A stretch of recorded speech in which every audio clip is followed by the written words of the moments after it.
Segala sesuatu dimulai dari satu keputusan kecil, satu langkah lebih jauh yang tak seharusnya diambil. Cikalong, 17 Agustus, pukul 20.35. Udara malam desa Cikalong menusuk kulit. Embusan angin dari arah hutan membuat dedaunan menari tipis di bawah cahaya bulan sabit. Di antara semak dan deretan pohon, sayup-sayup terdengar suara nyaring yang sudah dikenali banyak warga. Bakso, bakso hangat. Itulah suara Jaka, penjual bakso keliling yang saban hari berkeliling kampung hingga malam. Ia bukan pedagang kaya, namun cukup ulet untuk bertahan hidup. Setiap hari ia mendorong gerobak kayu berlampu minyak, menyusuri jalan-jalan sempit demi menjajakan baksonya. Ia dikenal sebagai orang baik, tak pernah menolak pembeli meski hanya membawa recehan. Seorang ayah biasa, dengan satu tujuan, anak dan istrinya tak boleh kelaparan. Bakso, ulangnya, pelan namun jelas, saat melewati tikungan terakhir sebelum ujung kampung. Namun malam itu, tidak ada pembeli. Rumah-rumah sudah menutup jendela, dan hanya satu dua lampu teras yang masih menyala. Jaka menghentikan langkahnya, mengelap keringat dari pelipis. Sepi benar malam ini, gumamnya sambil melihat ke arah hutan kecil di utara. Biasanya ia akan kembali ke rumah pada jam segini, menikmati nasi hangat bersama istrinya, Ningsih, dan putranya, Rehan, yang baru berusia 5 tahun. Tapi malam itu, entah kenapa, langkah kakinya tak mengarah pulang. Ada sesuatu yang membuatnya terpaku menatap jalan kecil berkerikil menuju arah hutan. Jalan yang katanya, jika ditelusuri terus, akan sampai ke dusun kecil di seberang lembah. Katanya ada kampung baru di balik pinus sana, siapa tahu ada rezeki tambahan, bisiknya dalam hati. Dengan satu helaan napas dalam, ia dorong gerobaknya menyusuri jalur itu. Pukul 21.15, jalanan makin sempit, sunyi, dan gelap. Hanya suara roda kayu dan dedaunan yang bergesekan. Jaka tetap maju, lampu minyak di gerobaknya bergetar pelan, menciptakan bayangan yang menari-neri di sekeliling. Sekitar setengah jam kemudian, ia melihat cahaya kecil di kejauhan. Samar, tapi stabil, semakin dekat. Cahaya itu berubah jadi deretan lampu minyak yang menggantung di depan. Rumah-rumah kayu. Rumah-rumah itu berjajar rapi, unik bergaya lama seperti rumah-rumah zaman kolonial, lengkap dengan jendela besar dan genteng tanah liat. Loh, di mana ini? Gumam Jaka, matanya terbelalak. Ia telah sampai di sebuah desa yang tak pernah ia lihat sebelumnya. Tak ada suara motor, tak ada anak-anak bermain. Tapi juga tak terasa menyeramkan, justru hening, tenang, seperti dunia yang lupa berkembang. Saat ia berdiri kebingungan, seorang wanita tua keluar dari rumah paling depan. Rambutnya digelung rapi, mengenakan kebaya putih dan kain batik. Tampak sehat meski sudah renta. "Bakso, nak, masuk saja ke balai desa, semua orang pasti senang kamu datang." Jaka ragu sejenak, tapi kemudian mengangguk sopan. Ia mendorong gerobaknya lebih dalam, melewati beberapa rumah. Semakin masuk, semakin banyak orang yang muncul. Semuanya berpakaian seperti dari masa lalu. Pria-pria berkemeja panjang, wanita mengenakan kebaya, dan anak-anak berselendang. Tapi wajah mereka semua cerah, tersenyum menyambut. Di balai desa, sekitar 30 orang berkumpul. Warga berdiri mengelilingi gerobaknya. Jaka mulai menyendok bakso ke mangkuk, menyiram kuah panas, menambahkan sambal dan bawang goreng. Mereka tak berhenti memuji aromanya. "Baksonya harum sekali. Sudah lama kami tak mencium bau seperti ini." "Terima kasih ya, nak." Tapi yang aneh mereka tak makan di tempat. Setelah menerima mangkuk, warga hanya menatapnya sejenak, lalu pergi diam-diam, seolah hendak melakukan sesuatu yang tak boleh dilihat. Tak lama, baksonya habis semuanya. Jaka terkejut, belum pernah ia habis dagangan secepat ini. Ia mengangguk-angguk puas dan mulai merapikan gerobak.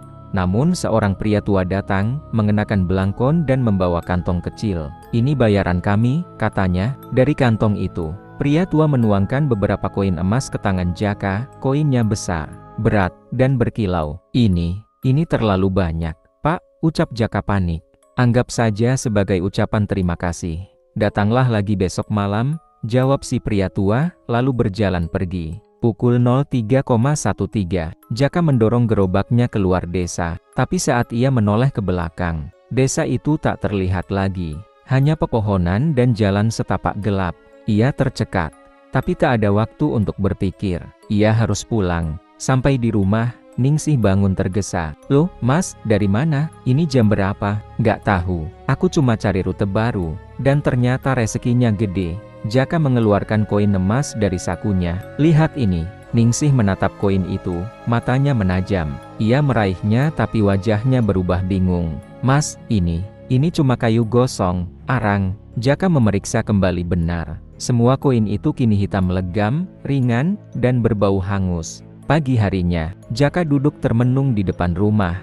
Gerobaknya diam. Ia mencoba mengingat kembali rute yang ia tempuh. Tapi yang paling ia ingat hanyalah suasana desa itu tenang, damai, warganya ramah, dan tak pernah sekalipun terdengar suara binatang. Tidak ada ayam, tidak ada jangkrik, bahkan anjing pun tak menggonggong. Dan satu hal lagi yang tak ia sadari saat itu, tak satu pun dari warga desa itu yang berkedip. Apa yang terlihat berharga di tempat terlarang, tak akan jadi apa-apa begitu kau bawa ke dunia nyata. Cikalong, pagi hari. Pagi itu Jaka duduk mematung di beranda rumahnya. Di hadapannya tergeletak 5 keping arang bulat. Semalam, mereka tampak seperti koin emas berkilauan. Hadiah dari sebuah desa yang entah dari mana munculnya. Ningsih mengamati suaminya sambil mengaduk bubur untuk Rehan. "Mas, aku tanya sekali lagi. Kampung mana yang Mas datangi semalam?" Jaka menggeleng. "Nggak tahu, tapi warganya baik, sopan, rumahnya bersih, seperti kampung zaman Belanda, tapi tenang banget, dan dingin, sepi, tapi hangat." Ningsih diam, lalu dengan lirih, ia berkata, "Aku mimpi buruk semalam. Ada wanita berdiri di pintu rumah, bajunya putih, rambutnya nutupin muka. Dia bilang, 'Jangan biarkan dia datang lagi.'" Jaka tertawa kecil, menepis kecemasan itu. Namanya juga mimpi, Ning. Tapi di dalam hati, ia tahu perasaan istrinya jarang meleset. Malam berikutnya, meski bayangan emas yang berubah jadi arang membekas kuat, Jaka tetap mendorong gerobaknya keluar. Suasana hatinya kacau, pikirannya bimbang. Tapi ada sesuatu dalam dirinya yang mendorong, penasaran dan rasa lapar akan lebih. Ia menyusuri rute yang sama, namun kali ini, jalur semalam telah berubah. Tak ada lagi rumah-rumah yang ia kenali. Namun saat ia mencapai tikungan di dekat batang pohon pinus besar, angin berhenti, udara membeku, dan tiba-tiba, di kejauhan, lampu-lampu minyak menyala kembali. "Desanya pindah," gumamnya lirih. Ia mendorong gerobaknya masuk ke jalan sempit itu. Rumah-rumah tua muncul satu persatu, seperti tumbuh dari kabut. Warga mulai keluar, wajah mereka masih ramah, tapi sorot matanya kosong, baksu, hangat. Jaka berseru, balai desa kembali menjadi tempat berkumpul. Kali ini jumlah warga lebih banyak dari sebelumnya. Mereka antre diam-diam, tanpa suara, tak ada satu pun yang berbicara, hanya menatap, tersenyum, menerima mangkuk, lalu pergi. Namun kali ini, Jaka memperhatikan sesuatu. Tak satu pun dari mereka benar-benar makan. Mangkuk mereka tetap penuh saat dibawa pergi. Beberapa bahkan membawanya ke rumah lalu menaruhnya di depan pintu, seolah sesajen. Jaka mulai gelisah. Ia berusaha mencairkan suasana. "Loh, kenapa nggak dimakan di sini aja, Pak, Bu?" Seorang pria muda mendekat, mengenakan kemeja panjang dan kopiah. Matanya sayu. "Kami tidak lapar, tapi aroma baksomu menyentuh ingatan kami." "Ingatan apa maksudnya?" tanya Jaka pelan. Pria itu tak menjawab. Ia berjalan pergi perlahan sambil membawa mangkuk. Pukul 02.46, Jaka bersiap pulang. Langkahnya terasa berat. Ketika ia melewati batas terakhir desa, ia melihat wanita itu berdiri di tengah jalan. Rambut panjang menutupi wajahnya, tubuhnya kaku, seperti patung. Ia berhenti. "Permisi, saya mau pulang." Wanita itu tidak bergerak. Tapi saat Jaka melangkah, suara lirih terdengar. "Jangan bawa apapun dari sini." Jaka menoleh. Wanita itu sudah menghilang. Angin kembali bertiup, dan suara jangkrik perlahan muncul kembali, suara kehidupan nyata. Sesampainya di rumah, Jaka langsung disambut Ningsih. Ia belum tidur. Di tangannya ada daun pisang. Wajahnya panik. "Mas, kenapa di dalam gerobak ada buah ini?" Jaka melihat ke dalam. Di sela-sela wadah bumbu, ada pisang emas kecil. Buah yang diberikan seorang anak kecil di desa tadi. "Tadi ada anak kecil kasih, kenapa?" Ningsih membuka daun pisang itu. Dan semua buah di dalamnya telah menghitam dan berjamur. Meski baru 1 jam lalu diberikan. Lebih mengerikan lagi, Ada cacing-cacing putih merayap di dalamnya. Keesokan harinya, Jaka pergi ke warung Pak Dullah, tetua kampung. Ia tak tahu harus curhat pada siapa lagi. Ia ceritakan semua mulai dari desa misterius, warga yang tidak makan, hingga wanita yang menghadangnya. Pak Dullah mendengarkan dengan wajah tegang. Lalu ia mengambil selembar kertas tua dari laci. Ini gambar dari buku yang pernah aku lihat waktu kecil. Dulu bapak pernah cerita soal tempat ini. Di gambar itu, ada desa yang mirip dengan yang Jaka ceritakan, rumah kayu kolonial, jalan setapak, dan balai desa di tengahnya. Di bawah gambar, tertulis, Desa Banyu Ilang, tempat roh berkumpul untuk melanjutkan rutinitas mereka yang belum selesai. Tempat ini akan muncul di hadapan manusia yang sedang tergoda. Jaka terpaku, tangannya gemetar. Ia ingat kata-kata pria muda semalam, kami tidak lapar, tapi aroma baksomu menyentuh ingatan kami. Jaka memutuskan tak berjualan. Ia takut, tapi suara itu terus bergema di kepalanya. Bakso, bakso hangat. Ia tidak bersuara, tapi seperti ada kekuatan dari dalam dirinya yang ingin kembali. Malam itu, ia bermimpi. Dalam mimpi, ia berdiri di tengah balai desa. Semua warga mengelilinginya, tapi wajah mereka bukan wajah manusia lagi pucat. Mata kosong, mulut ternganga meneteskan darah. Mereka mengulurkan tangan sambil berkata, "Kembalikan, kembalikan." Jaka terbangun, nafasnya memburu, dan di luar jendela, samar-samar, ia melihat cahaya lampu minyak menyala di kejauhan. Ada peringatan yang tidak datang dalam kata-kata, tapi lewat mimpi, keheningan, dan bayangan yang tidak seharusnya terlihat. Langit pagi tampak pucat, awan menggumpal pekat seperti sedang menahan sesuatu. Di depan rumahnya, Jaka duduk memandangi gerobak baksonya. Di ujung mata, ia melihat sesuatu yang tak lazim. Bekas roda gerobaknya semalam masih ada, jelas menembus jalan tanah menuju arah hutan. "Mas," suara Ningsih memanggil dari dalam rumah. Masih kepikiran desa itu? Jaka diam, ia mengangguk pelan. Ada sesuatu yang mulai menggerogoti pikirannya. Sejak 2 kali ke desa itu, ia tidak hanya diganggu mimpi-mimpi aneh, tapi juga mulai merasa seperti diawasi. Ia menyentuh dada kirinya. Entah kenapa, rasanya semakin sering berdebar tanpa sebab. Meski sudah bertekad tidak kemana-mana, malam itu Jaka kembali mendorong gerobaknya keluar rumah. Tak ada rute jelas, hanya satu tujuan, mencari desa itu lagi. Seperti sudah ditakdirkan, kabut tipis menggantung saat ia melewati ujung sawah.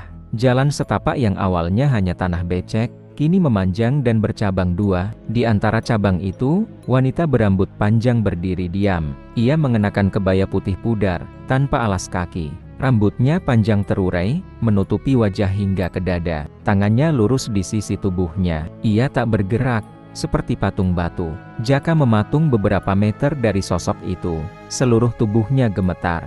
Dinginnya udara seperti menembus sumsum. "Permisi, Bu," ucap Jaka, suaranya hampir tak terdengar. Wanita itu tetap tak bereaksi. Tapi dari kejauhan, terdengar suara samar. "Jangan datang lagi." Jaka menoleh.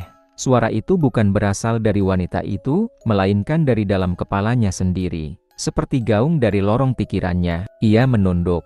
Tapi begitu ia mengangkat kepala kembali, wanita itu sudah tidak ada. Tanpa tahu bagaimana, kakinya melangkah sendiri. Dalam 5 menit, kabut menipis dan lampu minyak mulai tampak kembali. Desa itu muncul lagi, tapi bentuknya sedikit berbeda. Rumah-rumah kayu kini tampak lebih lusuh.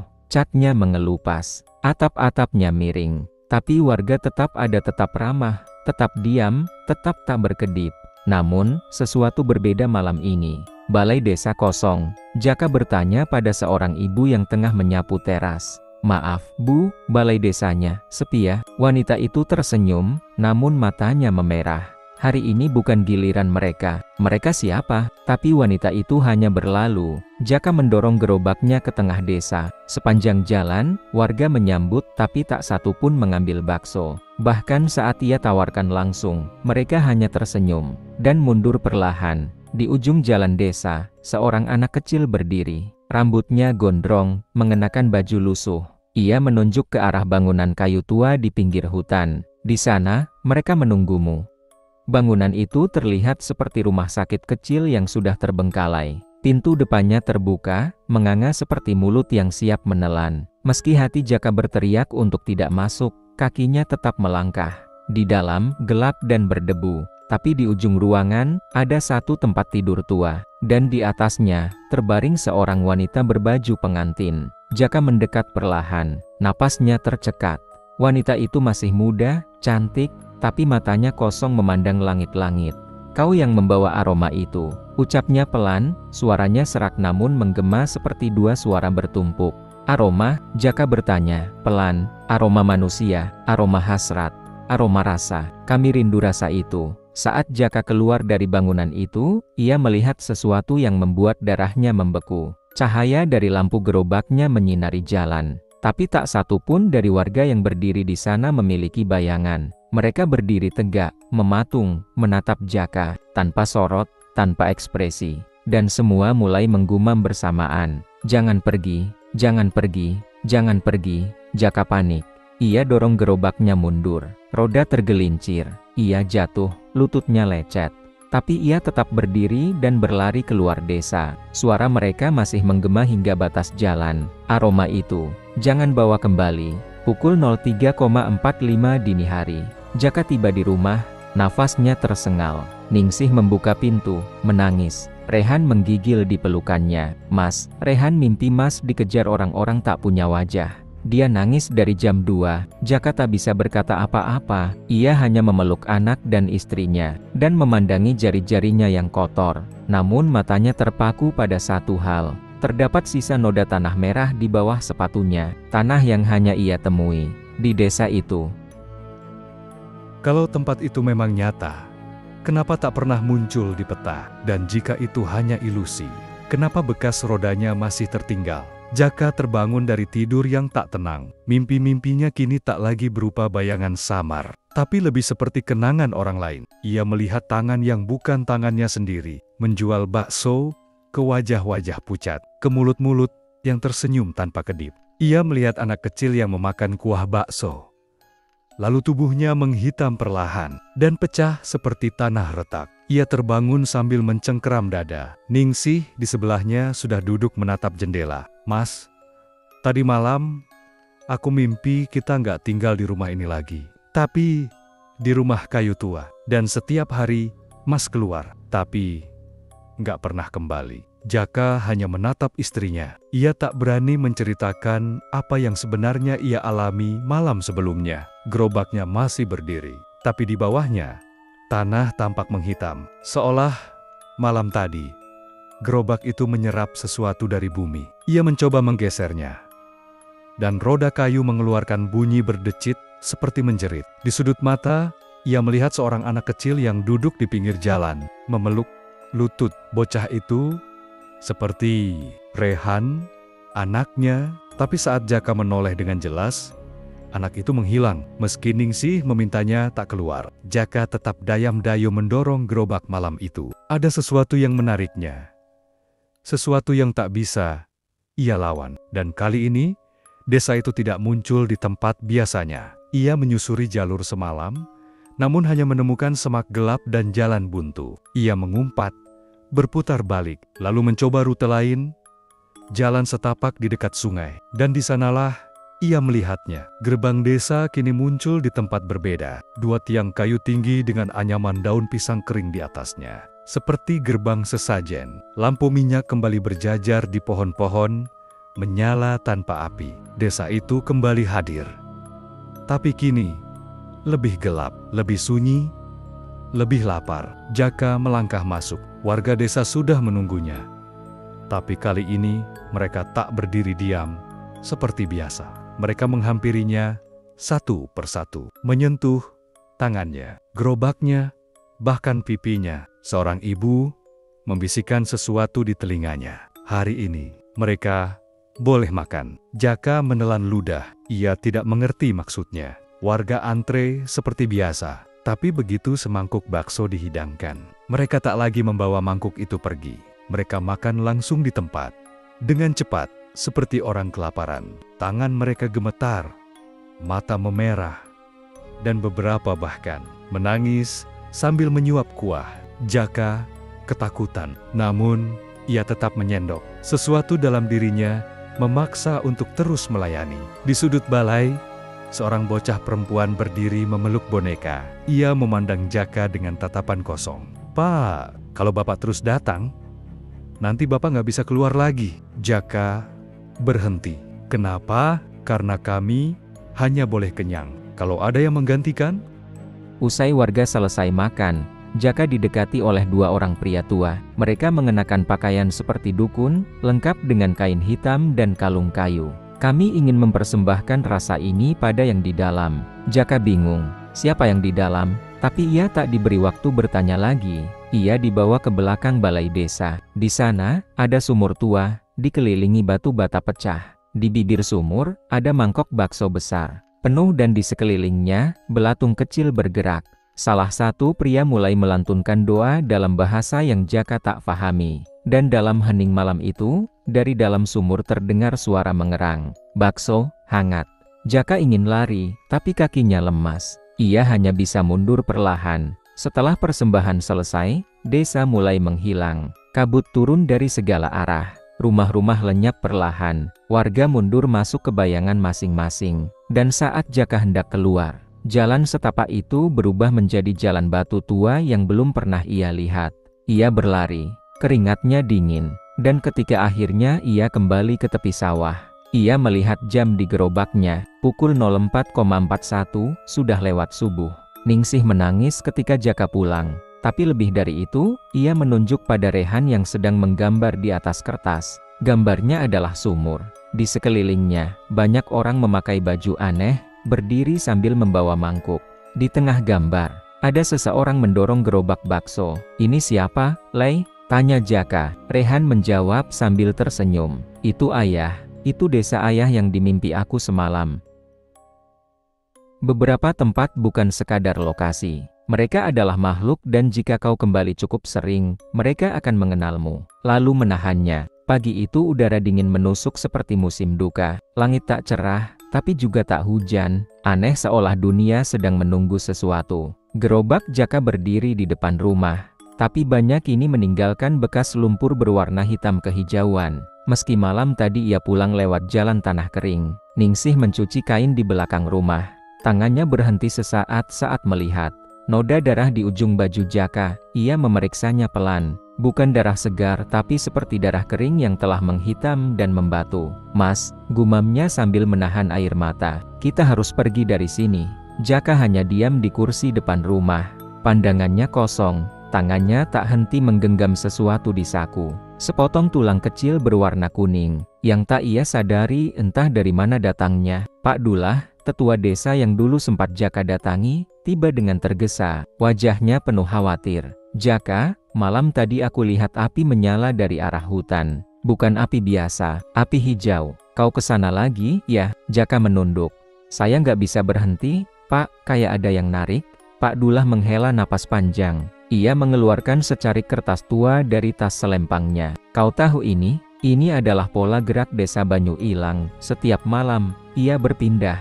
Tapi dia memilih tempat yang ditinggali oleh orang yang sudah terikat dengannya." Jaka menatap kertas itu. Pola garis-garis acak, dengan titik tengah berubah tiap malam. "Kau bukan sekadar pengunjung lagi. Kau sekarang jeti. Penanda, desa itu akan mengikutimu. Meskipun kau tinggal dimanapun." Jaka bermimpi ia terjebak dalam lumpur setinggi dada. Tapi lumpur itu bukan lumpur biasa, melainkan mangkuk-mangkuk bakso yang telah membusuk, dipenuhi lalat dan suara-suara mendesah. Wajah-wajah warga desa muncul dari bawah mangkuk, memanggil, "Kami ingin rasa lagi. Kami ingin hangatnya." Jaka meronta, tapi tubuhnya makin terhisap ke dalam kuah busuk. Saat ia hendak tenggelam, muncul suara bocah perempuan yang sama seperti sebelumnya. "Kalau ayah terus kembali, nanti ayah nggak bisa pulang." Ia terbangun, tapi tubuhnya benar-benar basah, kuyup dengan air, lumpur dan potongan daun pisang, seperti baru saja keluar dari desa gaib. Saat Ningsih membersihkan kaki suaminya, ia menemukan luka kecil seperti digigit di belakang lutut Jaka. Tapi anehnya, bentuknya bulat seperti mulut bayi, lengkap dengan bekas gigi kecil. "Mas, ini apa?" Jaka tidak menjawab, tapi dalam hatinya, ia tahu, entitas di sumur telah menandainya. Malam itu, Jaka tak perlu keluar rumah, karena suara baksonya sendiri terdengar dari luar. "Bakso, bakso hangat." Tapi suara itu bukan suaranya. Jaka membuka jendela. Jalan kosong, namun gerobaknya bergerak sendiri. Roda berputar pelan, seolah ada yang mendorong dari belakang. Ia mengejarnya dan gerobak itu menuju ke kebun belakang rumah, yang tertutup semak-semak. Dan di sana, gerbang kayu desa itu muncul lagi. Kali ini hanya setinggi tubuh orang dewasa, penuh akar dan tali janur kering. Jaka melangkah masuk tanpa sadar. Desa Banyu Ilang kini sepi total. Tak ada satupun warga, rumah-rumah tertutup. Balai kosong, namun dari kejauhan, terdengar suara nyanyian anak-anak. Bakso hangat, bakso berdarah, untuk yang haus, dari dunia yang marah. Ia mengikuti suara itu ke tepi jurang. Di sana, puluhan anak-anak kecil berbaris. Wajah mereka pucat. Rambutnya tipis, bola matanya gelap, dan mereka menunjuk ke arah rumah kecil tua di bawah jurang. Dia menunggu di bawah, Pak. Beberapa rumah tidak dibangun untuk ditinggali, tapi untuk mengurung sesuatu. Udara dingin menampar wajah Jaka saat ia berdiri di tepi jurang itu. Di bawah sana, kabut menggumpal, menutupi sebagian rumah kecil yang tampak terbuat dari kayu lapuk dan anyaman bambu. Bentuknya aneh miring sedikit ke kanan, atapnya runcing seperti tanduk. Anak-anak kecil yang berdiri di belakang Jaka tetap menunjuk. Turunlah, Pak, dia menunggumu. Langkah Jaka ragu, tapi kakinya seperti digerakkan oleh sesuatu yang lebih kuat dari niatnya. Ia menuruni jalan setapak curam. Setiap langkah membuat batu-batu kecil menggelinding ke bawah.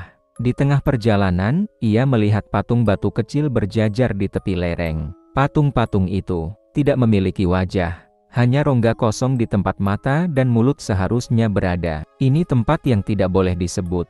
Suara bocah perempuan terdengar lagi kali ini di belakang telinganya. Saat Jaka sampai di depan rumah itu, ia menyadari sesuatu, pintu dan jendelanya tidak pernah tertutup sempurna. Mereka seperti bergerak sedikit.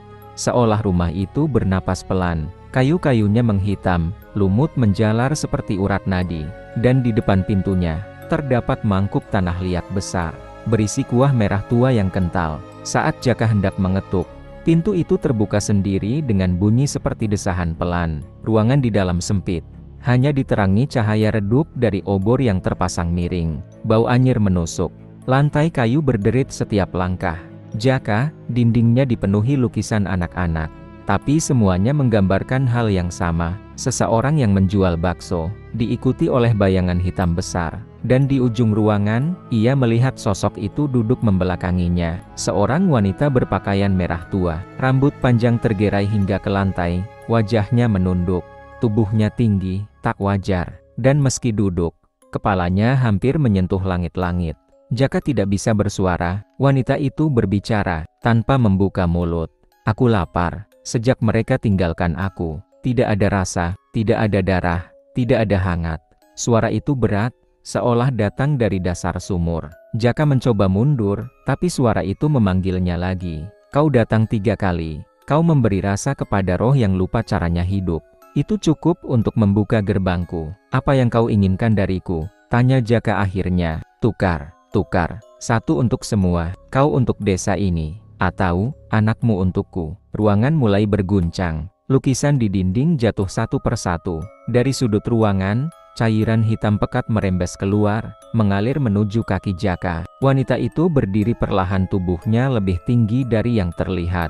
Saat ia berbalik, wajahnya tidak memiliki mata, hanya senyum menganga lebar seperti sobekan kain. Kau yang membuka gerbang, kini pilih tetap memberi, atau gantikan dengan darah milikmu sendiri.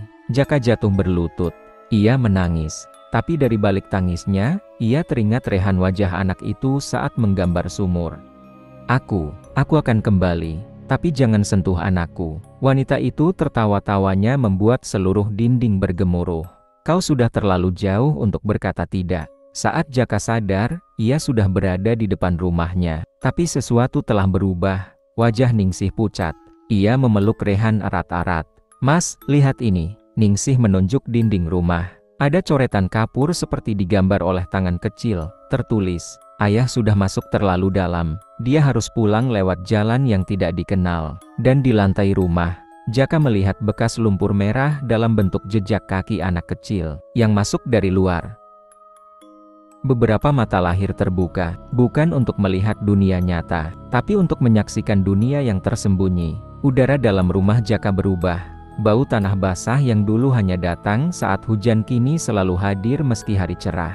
Dinding rumah mulai berjamur, padahal baru dicat sebulan lalu. Dan Rehan, anak sematawayang mereka, kini tak lagi bicara seperti biasanya. Ia duduk diam di sudut ruangan, menggambar terus. Selalu dengan krayon hitam, merah, dan coklat tanah. Semua gambarnya serupa, jalan setapak ke sebuah desa. Sosok pria mendorong gerobak, dan mata raksasa yang mengintai dari balik hutan. Ningsih mulai menangis saat melihat satu gambar terbaru. Seorang anak laki-laki Rehan sendiri duduk di dalam mangkuk besar berisi bakso, dikelilingi oleh tangan-tangan kering memegang sendok.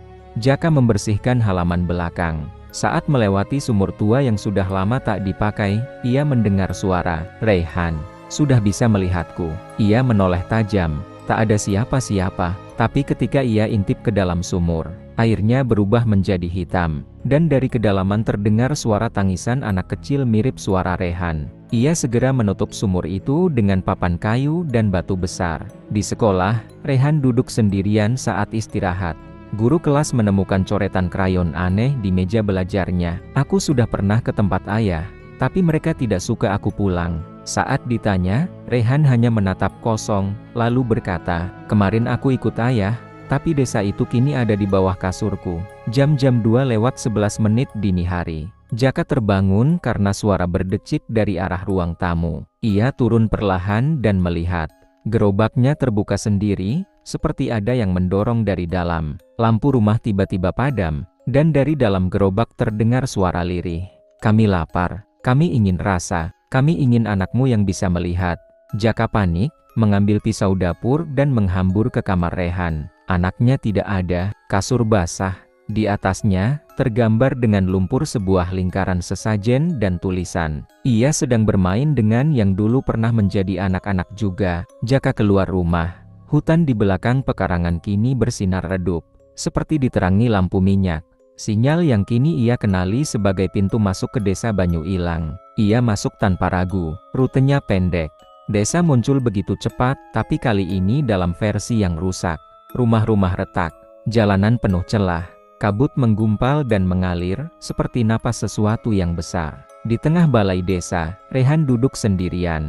Di sekelilingnya berdiri anak-anak lain. Semua berpakaian seperti di masa lalu. Dengan mata kosong dan wajah membatu, Jaka menghampiri. Tapi langkahnya terhenti ketika perempuan merah muncul dari balik kabut.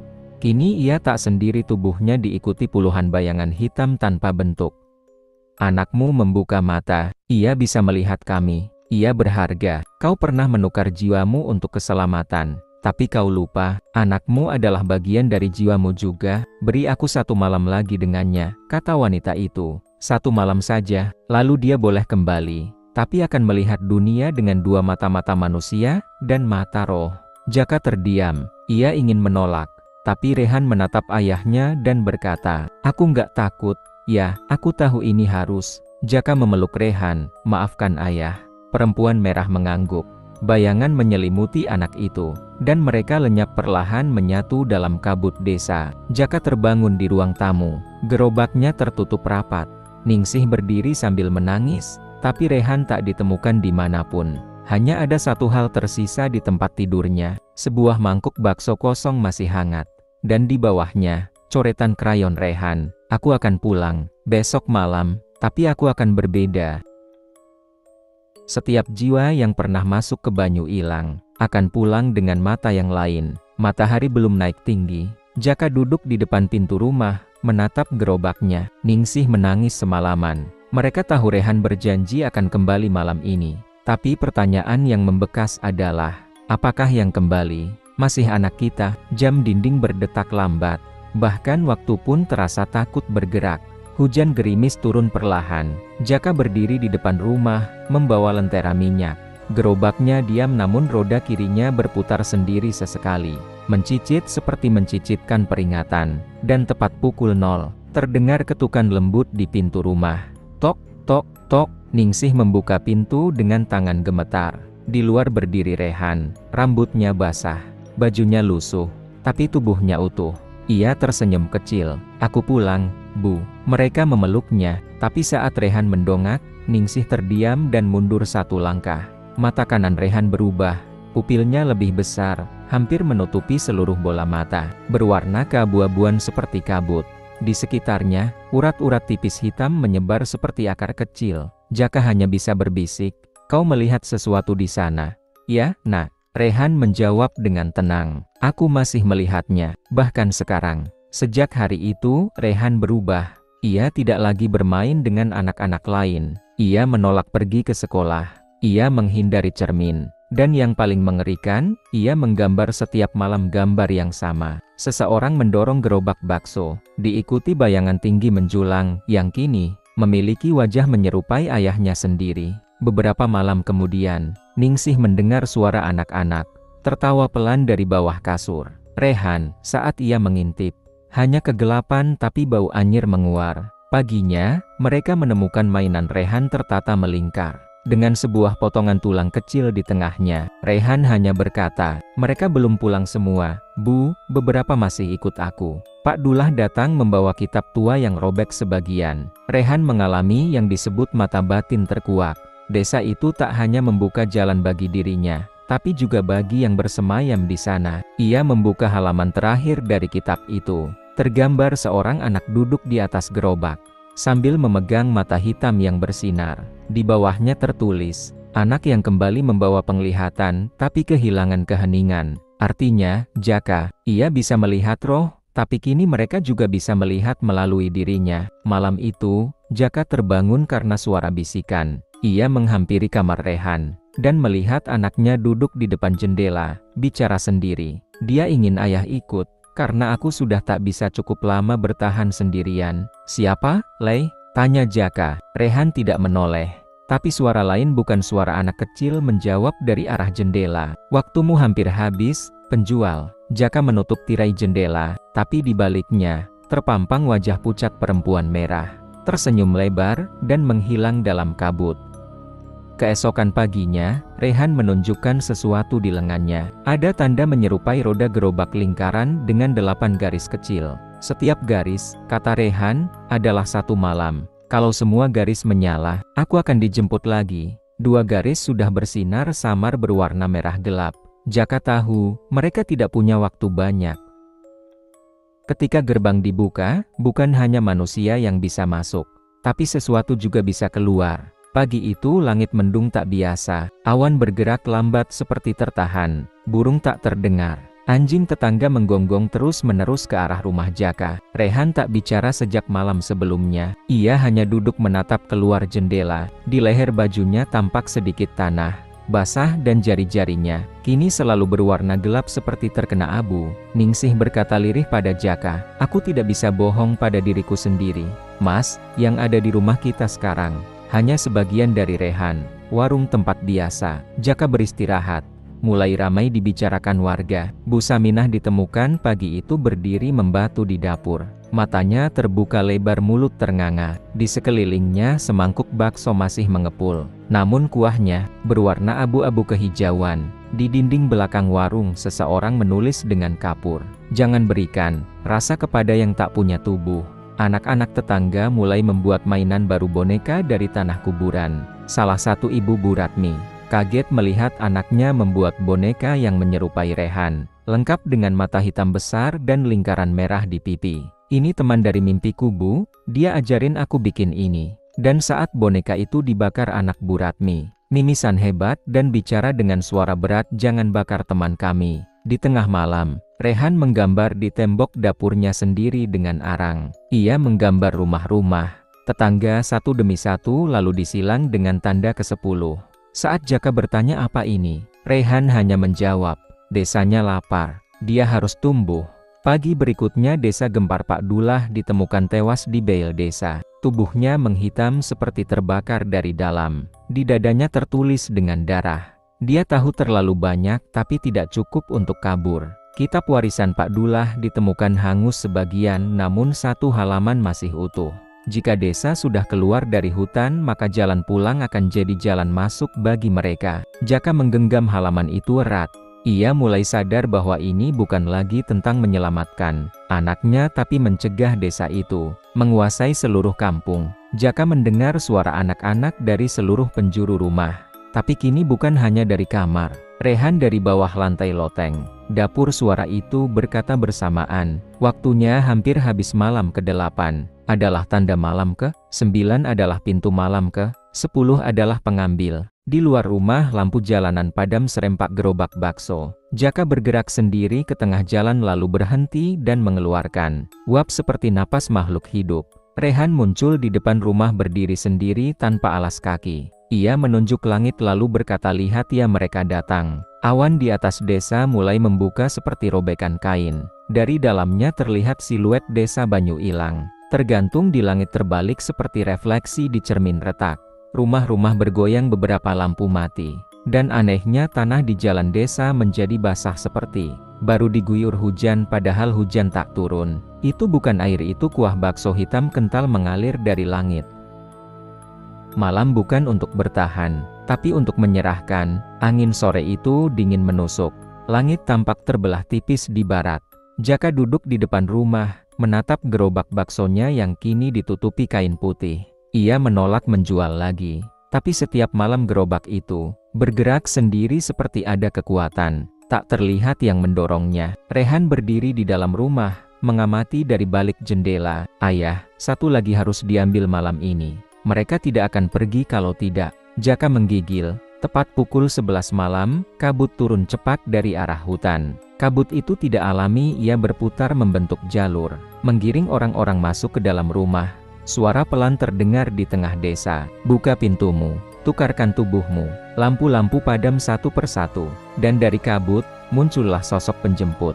Tubuhnya tinggi dan ramping, mengenakan jubah bakar hitam yang menghitam seperti arang. Wajahnya hanya sepotong kulit tanpa hidung dan mata. Hanya satu lubang besar di tengah wajahnya, menganga seperti mulut sumur. Ia mendorong gerobak bakso milik Jaka, tapi kini berubah. Roda-rodanya terbakar pelan. Kuah di dalamnya menghitam, menggelegak, dan dari dalam kuah itu, muncul tangan-tangan kecil yang melambai ke atas, minta keluar. Pak Sarto, tetangga yang dulu pernah mengejek Jaka, keluar rumah karena mendengar suara tangis dari halaman. Ia melihat gerobak berdiri di depan rumahnya, dan di belakang gerobak, anak kecil berambut panjang dengan mata hitam polos berkata, "Bapak, bantu saya ambilkan sesuatu di dalam." Pak Sarto mendekat. Saat ia menengok ke dalam gerobak, wajahnya ditarik masuk, tak sempat berteriak. Pagi harinya, hanya ditemukan topi Pak Sarto dan potongan lidah di depan rumahnya. Di dinding, coretan arang bertuliskan, 1 tubuh telah diserahkan, 4 lagi untuk dibayar. Desa geger, tapi tak satu pun berani menyentuh gerobak Jaka. Warga mulai mencurigainya, menyebutnya pembawa sial. Ningsih hanya bisa menangis, memeluk Rehan yang kini semakin sering bicara sendiri dengan mereka. Rehan kini hanya tidur siang. Malam hari ia duduk di depan pintu rumah, menggambar dengan darah ayam. Gambar terakhir yang ia buat adalah seorang wanita berdiri di atas desa. Tangannya menyentuh langit. Dan dari mulutnya keluar puluhan anak-anak roh. Dia akan datang penuh malam besok, ya, kata Rehan. Malam ke-11 adalah panggilan. Tapi malam ke-12 adalah penyembelihan. Jaka tahu, gerobaknya adalah kunci. Ia memutuskan membakar gerobak itu malam ini. Namun Rehan melarang keras. Jangan, ya, kalau ayah bakar, gerbang akan pindah ke tempat lain. Bukan tertutup tapi berkembang. Lebih baik ayah masuk ke dalam, dan bicara langsung dengan perempuan merah. Minta penukaran yang adil. Jaka sadar, hanya satu cara, ia harus kembali ke desa Banyu Ilang, tapi kali ini, sendirian. Beberapa jalan pulang, harus dilewati dengan menyeret tubuh sendiri ke dalam kegelapan. Gerimis turun, desa sunyi, tak ada jangkrik, tak ada angin. Rehan duduk di ruang tamu, tubuhnya kurus, kulitnya pucat kehijauan. Ia tak bicara lagi, hanya menatap sudut kosong rumah, seolah ada seseorang yang selalu berdiri di sana. Jaka mencium kening Rehan, lalu memeluk Ningsih. Aku akan ke sana. Aku akan bicara langsung dengan yang membuat semua ini terjadi. Ia membawa sesajen, mangkuk kuah terakhir, kerupuk merah, dan tulang ayam bekas jualan. Dan ia mendorong sendiri gerobaknya ke arah kabut yang turun di belakang rumah. Kabut membelah seperti tirai tebal. Kali ini tidak lewat jalur hutan, tapi lewat jalan setapak batu yang belum pernah ia lihat sebelumnya, lurus, tenang, dan dikelilingi pohon-pohon kering dengan suara bisikan kecil dari daun-daunnya. Suara itu memanggil namanya. Jaka, Jaka, kau bawa rasa, kau bawa nyawa. Gerobaknya lebih berat dari biasanya, seolah bukan hanya bakso yang ia bawa, tapi arwah. Saat Jaka masuk ke desa, rumah-rumah berdiri lebih besar dan gelap, seperti menua dalam semalam. Udara lembab, kabut lebih pekat. Di setiap sudut jalan, anak-anak roh berdiri, diam, mengangguk saat ia lewat. Di tengah desa berdiri bangunan besar seperti pendopo, atapnya bertanduk dua, dengan lampu-lampu minyak bergoyang meski tak ada angin. Di sanalah duduk sosok yang ia kenali tapi kini berwujud lebih menyeramkan. Tubuhnya tinggi luar biasa, mengenakan kain putih yang terciprat darah. Rambut menjuntai hingga tanah, dan wajahnya ditutup selendang tipis. Namun dari balik kain itu, mata merah menyala samar, dan mulutnya berbentuk luka panjang melintang dari telinga ke telinga. Ia tidak berdiri, tapi seluruh desa gemetar saat ia bersuara. Jaka, penjual, kau datang dengan gerobak. Kau membawa rasa, tapi rasa itu hanya utuh jika dibayar. Jaka bersujud. Ambil aku, bukan anakku. Hentikan semua ini. Biarkan desaku bebas. Biarkan Rehan hidup normal. Ibu desa mendekat, tubuhnya melayang. Saat ia berbicara, darah menetes dari langit-langit pendopo. Tak semudah itu. Kau pernah menolak panggilan pertama. Kau memberi rasa, lalu berhenti. Kau tinggalkan gerbang setengah terbuka. Sekarang pilihannya bukan hanya kau, tapi apa yang harus kembali bersamamu. Ibu desa menatapnya dengan mata merah membakar. Aku bisa bebaskan Rehan, tapi kau harus bawa pulang satu anak lain dari sini. Anak yang pernah masuk ke gerobakmu dan tak pulang. Satu ditukar satu.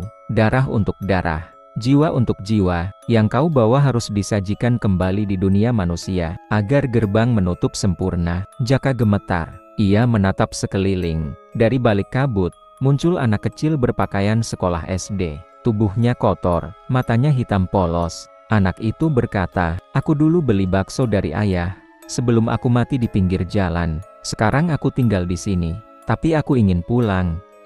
Jaka menatap ibu desa. Kalau aku bawa dia pulang, apa yang terjadi? Orang-orang akan mengira dia tersesat dan kembali. Tapi setiap tanggal kematiannya, ia akan kembali ke desa ini dan membawa satu anak lain bersamanya. Jaka terdiam, ia tahu, apapun yang ia pilih, akan membawa kutukan baru. Atau kau pilih tinggal di sini, lanjut ibu desa, dan anakmu bebas. Tapi tubuhmu akan jadi bagian dari gerobak. Ia tak akan bisa digunakan lagi, tapi akan terus memanggil dari dunia seberang. Jaka menjawab. Dengan suara lirih, Jaka berkata, aku pulang, bersama anak itu.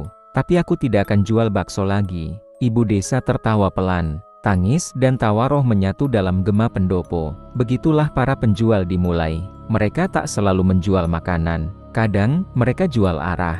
Dan arahmu kini telah dipilih. Jaka mendorong gerobaknya keluar dari desa. Di dalamnya, duduk anak lelaki yang dulu mati mengenaskan. Di tangan Jaka, segel dari ibu desa, kain merah berdarah, dan kuah hitam beku syarat menutup gerbang. Saat kabut terbuka, ia melihat Rehan dan Ningsih menunggu di halaman. Rehan tersenyum kecil, dan berkata, ayah, baunya sama seperti waktu dulu. Bukan semua yang pulang berasal dari dunia kita, ada yang cuma numpang lewat. Sampai waktunya tiba, Jaka, Ningsih, dan Rehan mencoba menjalani hidup seperti biasa. Gerobak bakso sudah ia kubur di halaman belakang, dibungkus kain merah. Dan di atasnya diletakkan kendi berisi kuah hitam beku. Syarat dari ibu desa untuk mengikat pintu. Tapi mereka bukan keluarga yang sama lagi. Anak yang dibawa pulang, yang kini mereka sebut Raffi, tinggal bersama mereka dan secara ajaib, warga desa menerima keberadaannya begitu saja, seolah memang dia pernah hilang dan kini pulang. Oh iya, itu anak Bu Lastri yang dulu hilang di pasar, kan? Kata seorang tetangga. Padahal Bu Lastri sudah mati 3 tahun lalu. Ia tidak pernah tidur. Setiap malam, ia duduk di pojok rumah, menggambar rumah-rumah dengan api kecil di atapnya. Saat ditanya, dia cuma berkata, kalau aku tidur, mereka akan datang. Ia tidak punya bayangan. Saat pagi dan sore, semua orang terlihat bayangannya di tanah. Raffi tidak. Ia selalu bicara tentang malam ke-13. Aku cuma numpang 3 malam. Malam keempat, aku balik. Tapi aku akan bawa teman. Malam ketiga, tepat pukul 2, Jaka terbangun karena tanah di halaman belakang bergetar halus. Ia keluar dan melihat kendi kuah hitam itu mengeluarkan uap perlahan terbuka sendiri. Dari dalam kuah, terdengar suara bisikan dan suara roda berderit.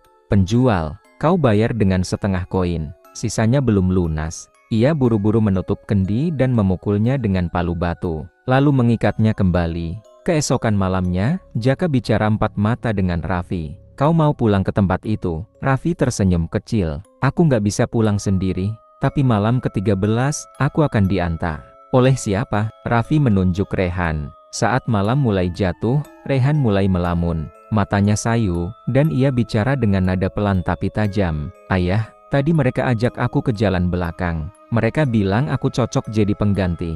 Jaka memeluk Rehan, menahannya. Ayah yang akan temui mereka, bukan kamu. Langit malam tampak bergelombang seperti air.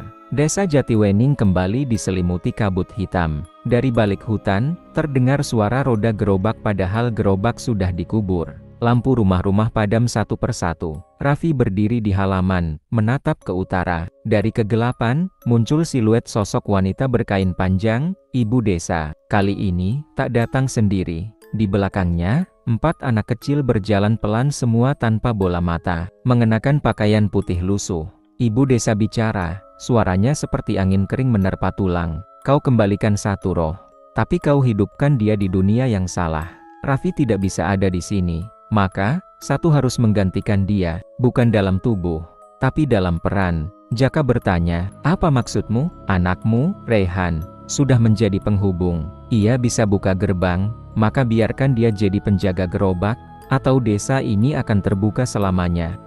Jaka tahu ia hanya punya 2 pilihan, menyerahkan Rehan sebagai penjaga gerobak baru, roh netral yang menjaga batas dunia, menyerahkan dirinya sendiri untuk mengurung gerobak dan mengunci pintu, selamanya di Banyu Ilang. Jaka tersenyum getir, ia menggenggam tangan Rehan, lalu bicara pada ibu desa, kalau gerobak perlu penjaga, biar aku saja. Raffi kembali ke dunia roh, dijemput ibu desa. Tapi sebelum pergi, ia berbisik ke telinga Jaka, terima kasih sudah kasih aku rasa, meski cuma sebentar.